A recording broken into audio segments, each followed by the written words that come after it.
వాళ్ళు చెప్పారు. సీఎం గారు కూడా ఎటువంటి పరిస్థితుల్లో ఆలయ సాంప్రదాయాలు, ఆచారాల విషయంలో మీరు రాజీ పడకూడదు.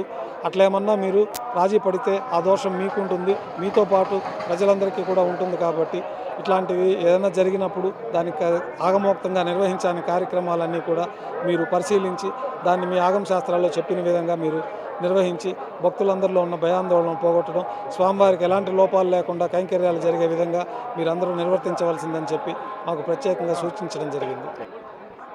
స్వామి అర్చకులు, ప్రధాన అర్చకులు చెప్తున్న దాని ప్రకారం ముఖ్యంగా స్వామివారి ప్రసాదాల్లో కానీ, నైవేద్యాల్లో కానీ, అన్న ప్రసాదాల్లో కలిగిన కల్తీకి సంబంధించిన ఏదైతే దోష నివారణ పవిత్రోత్సవాలతోనే ముగిసిందని, అయితే అన్న సత్రాల్లోని పోటులో కానీ, అదేవిధంగా లడ్డూ పోటులో కానీ, నైవేద్యం పోటులో కానీ పూర్తి స్థాయిలో ఈరోజు పంచగవ్వ సంప్రోక్షణ ద్వారా పూర్తి స్థాయిలో సంప్రోక్షణ జరిగిందని, దీనివల్ల భవిష్యత్తులో ఇలాంటివి జరగకుండా కూడా చర్యలు తీసుకోవాలి. ఇదే విషయాన్ని సీఎం కూడా తమకు చెప్పారని, సీఎం ఈ దేవుని విషయంలో రాజీ పడకూడదని ఆయన నిష్కర్షగా చెప్పినట్లు కూడా ప్రధాన అర్చకులు వేణుగోపాల్ దీక్షితులు అంటున్నారు. కెమెరా పర్సన్ పురుషోత్తంతో దామోదర్, తిరుమల నుంచి.